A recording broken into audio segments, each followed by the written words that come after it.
to bring in right now someone who was in the room last night, and that is Congressman from Missouri, Mark Alford, Republican on the House Appropriations and Small Business Committees. Congressman Alford, always a pleasure to have you. Donald Trump has those moments of just, comedy and saying, things about, it's serious, but it also is bringing jobs back to America. I know everyone is skittish and the Dow's reacting, but tell us where you stand. Trump's always been for tariffs, and he's sick of the United States getting ripped off. Well, Bianca, first, thanks for having me on. Yeah, we were in the room last night. We're going to talk about the disgrace the Democrats brought on the House, but first, let's talk about the jobs. $1.7 trillion of foreign investment money that this president has already got committed to come to the U.S. That's thousands and thousands of jobs. Yes, we are going to have some tariffs. It looks like there's going to be some, maybe some bargaining with that. That is the art of the deal traditionally that Trump has done. He comes out powerful and gets people to come to the negotiating table for the best deal for America. I am proud of what this president is doing. The America First policies that the Democrats simply cannot stand. No, and they can't. And let's talk about that. So many moments last night, real Americans who have been impacted by the open borders, mothers who have lost daughters. You had a Border Patrol agent who is on the front lines. You saw this beautiful moment, DJ Daniel, a 13-year-old child who's survived brain cancer longer than anyone thought, become a Secret Service, agent, and he hugs in this moment of just pure joy. And they sit there with their cold, dark hearts with no reaction. I just don't know what goes into their minds, and I wonder if some of them, understand the significance of how it looks to Americans who watched it, Congressman.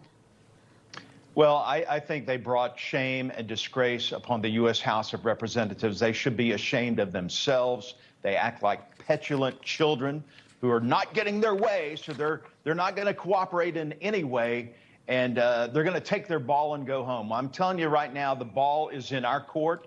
President Trump is serving up the ball. He's passing the ball. We are completing the plays in the U.S. House of Congress to effectively move that ball down the line. And for the only thing for the Democrats to clap for last night was when President Trump said he wants 5 more years of war in Ukraine. And they clapped for that? It's sheer stupidity. It's asinine stupidity on the parts of the Democrats. Yeah.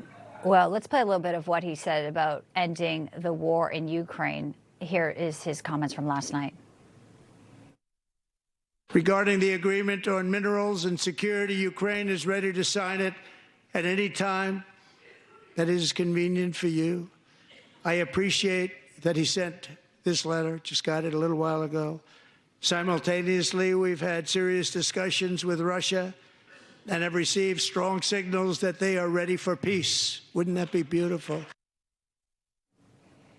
And we have to look at a matter of just days, the Oval Office shouting match. Zelensky says peace is far, far away. And then all of a sudden, now he's saying, I want to work under President Trump's leadership in this statement yesterday. So something is really working. And I do know that withholding aid, and you are focused on national security, is a lever that they obviously triggered this, and now they're saying, well, we want intelligence back, we want weapons. And, Donald Trump is getting people to the table, even if it's a little bit of reluctance without those security guarantees, which were never an option, Congressman.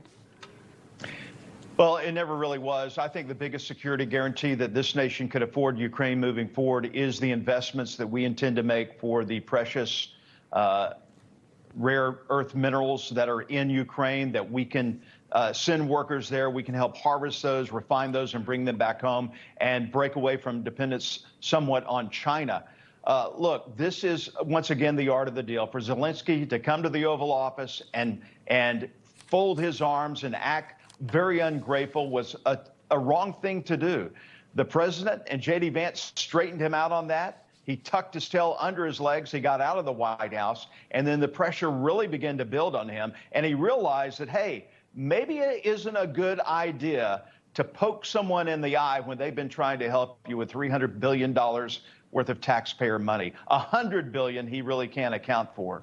So the time has come to end this war, to bring peace between Ukraine and Russia, and stop this endless supply of money to Ukraine. And let's get on with building our stockpiles again so we can adequately defend against communist China and deter them from any actions they might have on Taiwan. Al Green stood up in the beginning of this speech, refused to sit, and was taken out of the room. Censure is being proposed by Congressman Troy Nehls. Will you support that? And do you think that will be ultimately what happens for accountability for his actions last night on the floor?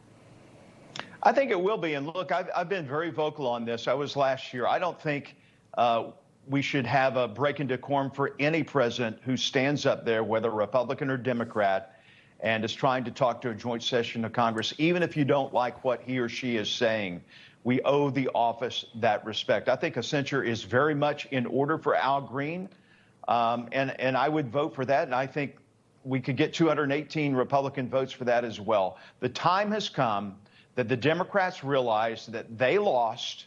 We're in control of the U.S. House of Representatives, the U.S. Senate, the White House, and we are going to improve America, whether they like it or not. Yeah, well, we know a lot of people like it. The poll numbers show 76% approve of President Trump's speech last night, according to CBS.